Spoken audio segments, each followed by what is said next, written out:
قال، انہوں نے کہا، صلی بنا رسول اللہ صلی اللہ علیہ وسلم ذات یوم،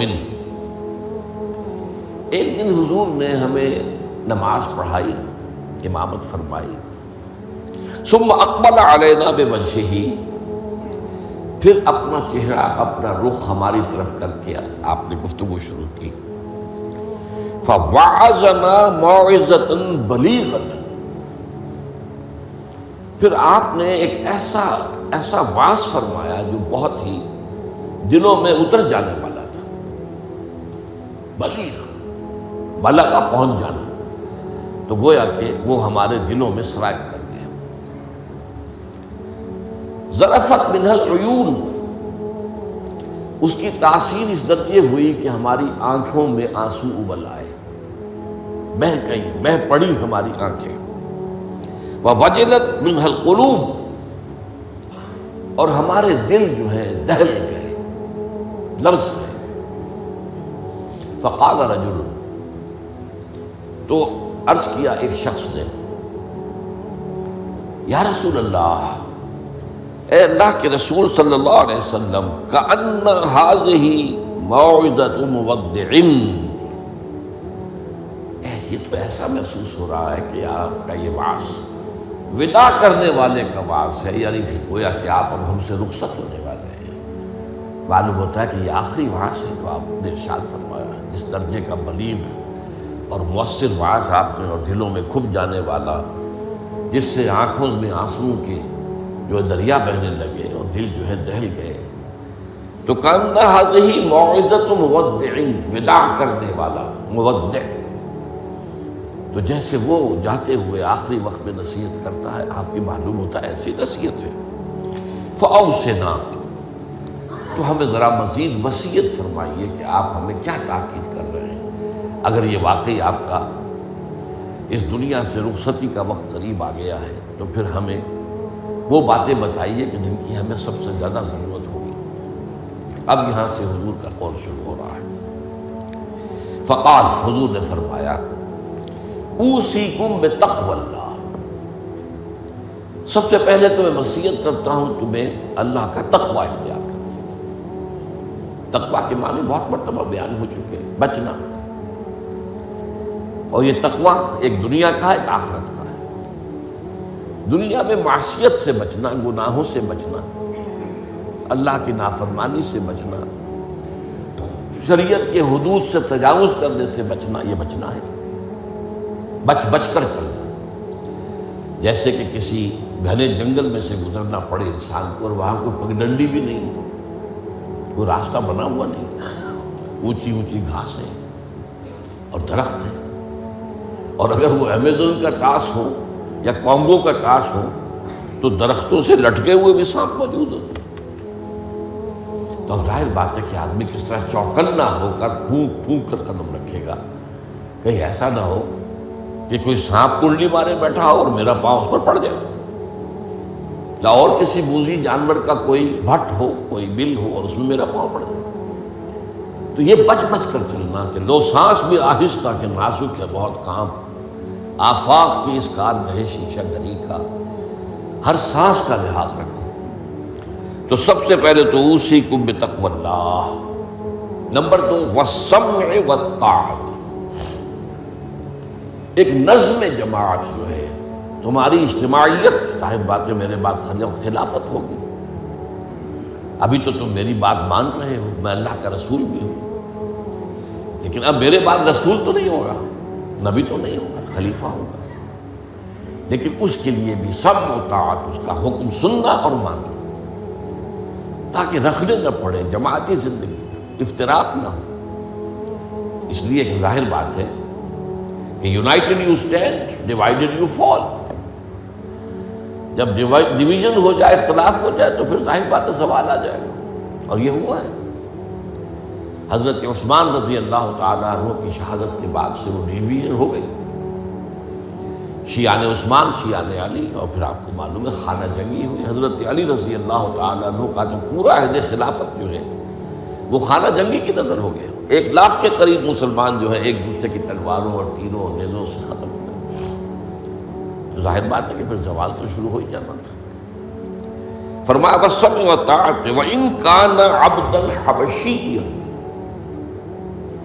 خواہ تمہارا خلیفہ تمہارا امام چاہے ایک حبشی غلام ہو، یہ نہ سمجھنا کہ تم برتر ہو، اعلیٰ ہو، وہ ادنا ہے، وہ گھٹیا ہے، نہیں، حبشی غلام بھی ہو تو فَإِنَّهُ مَن يَعْشُ مِنكُم بَعْدِي فَسَيَرَىٰ اخْتِلَافًا كَثِيرًا،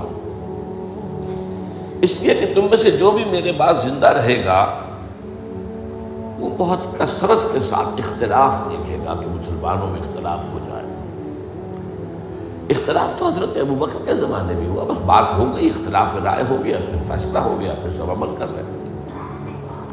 ایسا تو کبھی ہو ہی نہیں سکتا انسانی معاملات میں کہ اختلاف نہ ہو، لیکن اختلاف میں شدت ہو جائے، میری بات لازماً مانی جائے، یہ وہ چیز ہے ایجاب کل ذی رائے برائے ہی، کہ ہر شخص جو صاحب رائے ہے وہ اپنی رائے پہ اڑ جائے اور اسی کو اچھا سمجھے، تو پھر جماعت کیسے چلے گی؟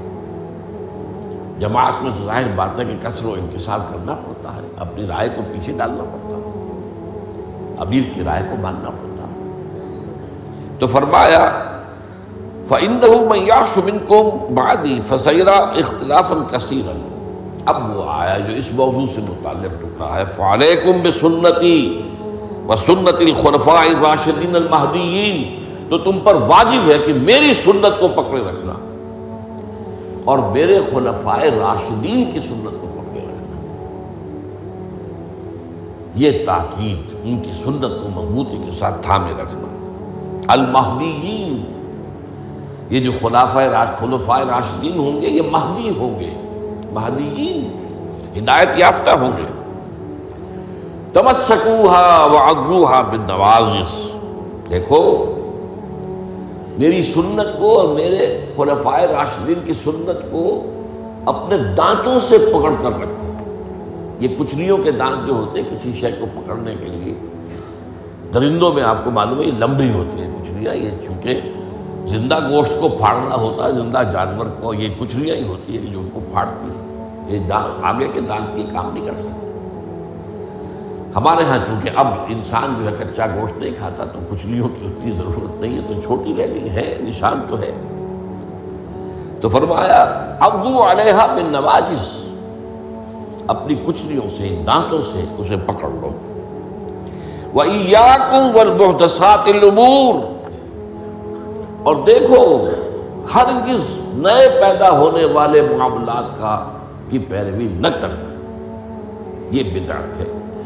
میں پچھلی مرتبہ بیان کر چکا ہوں، بدعت اور محدثہ، بدعہ محدثہ یہ ہم معنی الفاظ ہیں۔ وَإِيَّاكُمْ وَالْمُحْدَثَاتِ الْأُمُورِ فَإِنَّ كُلَّ مُحْدَثَةٍ بِدْعَةٌ وَكُلَّ بِدْعَةٍ ضَلَالَةٌ، اس لیے کہ ہر نئی پیدا شدہ چیز بدعت ہے اور ہر بدعت گمراہی ہے۔ میں نے اس اعتبار سے آپ کو یاد ہوگا کہ بدعت کے جو اسباب پیدا ہیں وہ بھی کل پچھلی مرتبہ بیان کیے تھے۔ بدعت کا ایک سبب یہ ہوتا ہے کہ جب دین کا ہماگیر تصور سامنے نہیں رہتا، دین کے ہماگیر تصور میں عبادات بھی ہیں، معاملات بھی ہیں، اور معاملات کی اہمیت زیادہ ہے، معاملات کی کوتاہی کو اللہ معاف نہیں کرے گا، عبادات کی کوتاہی کو اللہ معاف کر دے گا، وہ تو اللہ کے لیے ہے نا، تو اللہ تعالیٰ تو بہت معاف فرمانے والا ہے۔ یہ انسانوں کا حق اللہ کیسے معاف کرے گا؟ آپ نے کسی کا حق مارا ہے تو اس کا حساب کتاب تو ہو کر رہے گا، یا تو آپ کے کچھ برے اعمال، اس کے کچھ برے اعمال، گناہ آپ کے حساب میں آئیں گے، اور یا آپ کی کچھ نیکیاں ہوں گی تو وہ دے دی جائیں گی اس کو جس کا کہ حق آپ نے مارا، وہ گیو اینڈ ٹیک وہاں ہوگا، کریڈٹ ڈسکریڈٹ جو ہے وہ ہوگا، کریڈٹ اور ڈیبٹ وہ ہو کر رہے گی۔ اب تیسری چیز اور ہے، عبادات، معاملات، اور سب سے اوپر اللہ کے دین کو غالب کرنے کی جد و جہد۔ یہ ہم نے حضرت معاذ کی حدیث میں پڑھا ہے، وَضَرْبَتِ السَّلَامُ مِنْ الْجِهَادُ فِي سَبِيلِ اللَّهِ۔ اسلام ایک درخت کے مانند ہم نے دیکھا، وہاں حضور نے مثال دی، اس کی جڑ ہے وہ تو ہے شہادت لا الہ الا اللہ وان محمد رسول اللہ، ایک تنا ہے اقام الصلاۃ و ایتاء الزکوٰۃ و ضربۃ السلام منہ، اور آپ کو معلوم ہے کہ اصل جو درخت سے مطلوب ہوتا ہے وہ تو اوپر ہوتا ہے۔ ٹھیک ہے، بعض درختوں کی لکڑیاں بھی کام میں آ جاتی ہیں، جلا کے بھی لیتے ہیں یا وہ اس سے فرنیچر بن جاتا ہے، لیکن اصل جو ہے پودا لگایا ہے تو پھول کے لیے، پودا لگا درخت لگایا تو آم کے لیے، وہ کہاں ہوتا ہے؟ وہ تو جڑ میں تو نہیں لگتا، وہ تنے پر نہیں لگتے، وہ تو اوپر۔ تو وہ جو چوٹی ہے وہ جہاد فی سبیل اللہ ہے۔ اب کچھ لوگوں کی زندگی سے یہ جہاد خارج، انہیں تصور ہی نہیں کہ یہ بھی کوئی فرض ہے، باطل کے نظام کے تحت آرام سے رہ رہے، پاؤں پھیلا کر سوتے ہیں، اپنا پروفیشن، اپنا کاروبار، اپنا دھندا، انہیں اس سے غرض ہی نہیں کہ ہو کیا رہا ہے ماحول میں، اللہ کے دین کو کیسے اس کی دھجیاں بکھیری جا رہی ہیں، شریعت کو کیسے پامال کیا جا رہا ہے، دین میں کیسی تبدیلیاں کی جا رہی ہیں، انہیں فکر ہے۔ تو ادھر سکڑ کر آ گئے۔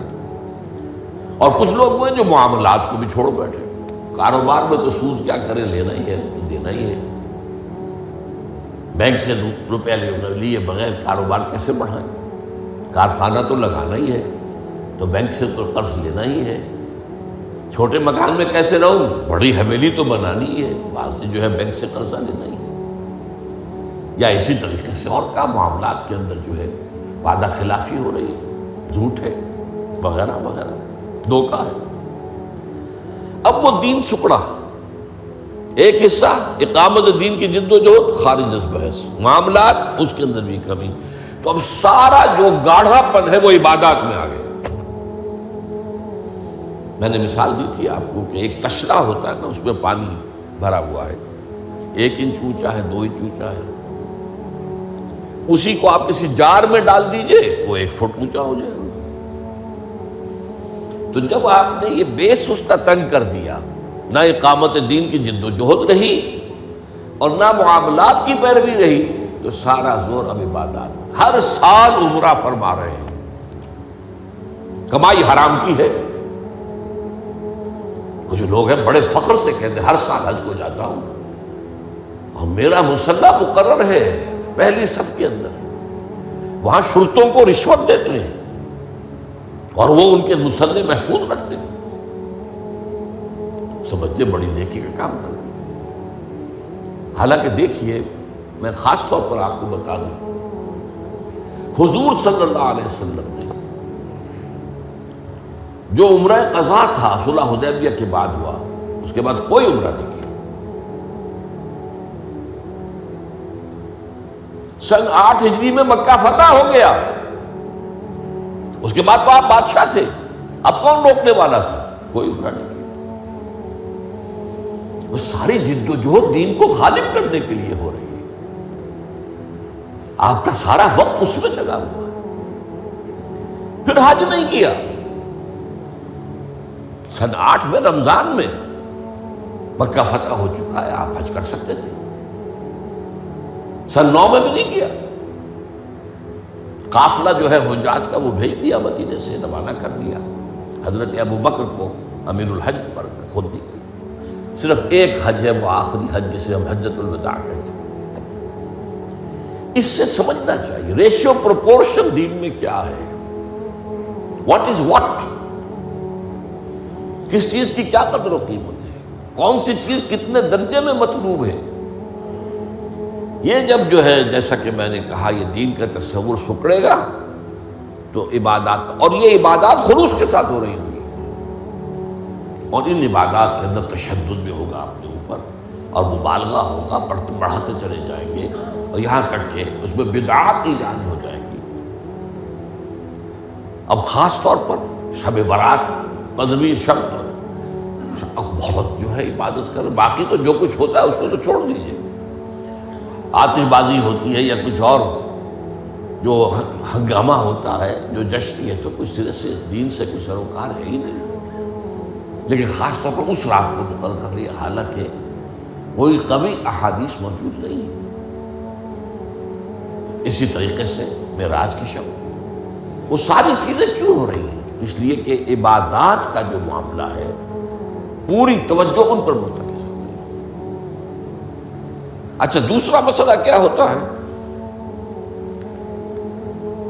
عبادات میں بھی ایک ہے ان کا ظاہر رسم، ایک ہے باطن روح۔ ایک نماز کا ظاہر ہے، فقہی طور پر آپ نے بالکل صحیح نماز پڑھ لی، صحیح وضو کیا، پھر اس کے بعد آپ نے تکبیر تحریمہ کہی، ہاتھ اٹھائے، باندھ لیے، ثنا پڑھی، فاتحہ پڑھی، کچھ اور قرآن کا حصہ پڑھا، پھر رکوع میں گئے، تسبیحات کی، پھر کھڑے ہو گئے، پھر سجدے میں گئے، پھر بیٹھے، پھر سجدے میں گئے، پھر اٹھ کھڑے ہوئے۔ یہ جو رسم نماز ہے، اس کی ظاہری شکل، رسم کہتے ہیں ظاہری شکل کو، رہ گئی رسم ازاں روح بلالی نہ رہی، فلسفہ رہ گیا تلقین غزالی نہ رہی۔ اب اگر اسی پر توجہ مرتکز ہو جائے گی تو روح دین کی طرف سے توجہ ہٹ جائے گی۔ اس ظاہر کے بارے میں تو بڑی نیند میخ ہوگی، چھوٹی چھوٹی باتوں کے اوپر اختلاف ہو جائے گا، من دیگرم تو دیگری، یہ کیا کیا تو نے؟ آمین زور سے کہہ دیا، یہ ہماری مسجد میں آیا کیسے تو؟ آئندہ جرت نہ کرنا، ٹانگیں توڑ دیں گے۔ یہ کیا رفع دین کر رہے ہو؟ چھوٹی چھوٹی چیز، بڑی چیزیں سب ہضم، لکڑ ہضم، پتھر ہضم، سود ہضم، جھوٹے کاروبار سے آنے والی آمدنی ہضم، یہ اختلافات ہضم نہیں ہوتے۔ اس میں پھر رسومات کا اضافہ ہوگا، رسومات پر رسومات، رسومات پر رسومات۔ اب اسی کی ایک مثال ہے، شادی بیاہ کے لیے رسمیں کتنی ہو گئی۔ ہم نے تحریک شروع کی، اللہ کا شکر ہے، کچھ چرچا ہے۔ بھائی نکاح مسجد میں کرو، لڑکی والوں کے ہاں کوئی دعوت طعام اس کا ثبوت نہیں ہے۔ دعوت طعام ایک ہے، اور وہ دعوت ولیمہ ہے لڑکے کی طرف سے، اس کا گھر آباد ہوا ہے، وہ اپنی خوشی منائے، سیلیبریٹ کرے اپنے دوستوں، یہ ثابت ہے، اس کی تاکید ہے۔ باب الولیمہ حدیث کی کتابوں کے اندر پورا باب ہے، باقی اور کوئی نہیں۔ اب یہ ہمارے ہاں بارات چڑھ رہی ہے اور پہلے سرا بن رہا ہے، اور پھر وہاں کچھ پیسے پیش کیے جا رہے ہیں، پھر وہ بارات گئی ہے جتھا بن کر، اور وہ لڑکی والوں کے ہاں جو ہے وہاں نکاح ہوا ہے، اور وہاں پھر وہ جو کھانے کھائے جا رہے ہیں ان میں جو آپ کو معلوم ہے اسراف ہو رہا ہے، جو کھانا جو ہے برباد ہو رہا ہے جس طریقے سے کھاتے ہیں، یہ ساری چیزیں۔ اور پھر کتنی دعوتیں ہوتی ہیں، مہندی کی دعوت ہو رہی ہے، مہندی کی رسم ہو رہی ہے، ابھی تو تاریخ لینے جا رہے ہیں لڑکی والوں کے ہاں، وہ دعوت ہو رہی ہے، جشن ہو رہا ہے۔ پر ہوتا کہاں ہے یہ؟ جن لوگوں کی حرام کی کمائی جو ہے، جن کے پاس انبار اس کے ہیں، وہ اپنی دولت کے اظہار کے لیے یہ سارے کام کرتے ہیں، اور اس کا نام تبذیر ہے قرآن مجید کی اصطلاح میں، تبذیر۔